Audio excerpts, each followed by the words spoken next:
บ่ได้มาเบิ่งสองมือเนาะเกือบเบิดเลยโอ้ตัวยังกินเนี่ยตัวนกตัวยังเดิมสูงเนาะเมื่อวานนี่วานก่อนในฝนตกเนาะบ่ได้มาฝนตกแต่ว่ามัน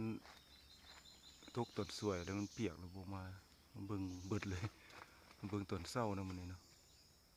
ห้อยกินเบิ่งแมลงนะที่มาชอบเบิ่งอีก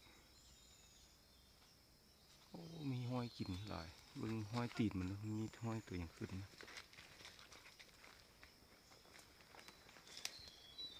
ห้อยเก่าห้อยใหม่วะโอ้ห้อยหินแล้วบางทรงเลยเนาะห้อยคูดนะโอ้น่าจะเป็นหินกินเนาะห้อยคูด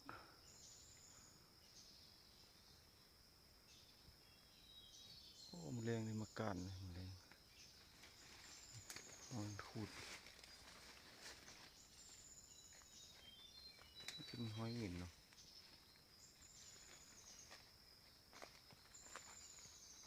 โอ้เกือบเบิดเลยสูงกว่านะครับมันต่ำนี่ขึ้นง่ายกันยังใครซื้อมาเปลี่ยนใหม่อีกห้อยผุดห้อยขึ้นถึงเนาะห้อยคูดห้อยใหญ่คือห้อยตูนเล็บเดี่ยวคือห้อยตัวลิ้น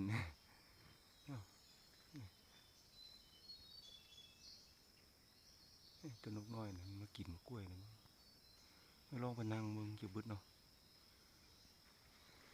แต่ว่าพืชเนี่ยบ่เห็นมันหล่นบ่เห็นมันตกลงมานะมันกินอยู่ถึงเลยโอ้บ่ได้มาเบิ่งสองมือเนาะเกือบเบิดเลย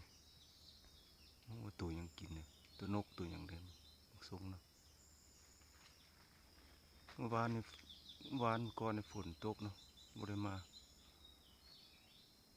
ฝนตกแต่ว่ามันตกตอนสวยแล้วมันเปียกแล้วบ่มาเบิ่งเบิดเลยเบิ่งตอนเช้านะมื้อนี้เนาะห้อยกินเบิ่งแมลงนะที่มาชอบเบิ่งอีกโอ้มีห้อยกินหลายเบิ่งห้อยตีนมันเนาะมีห้อยตัวยังขึ้นนะ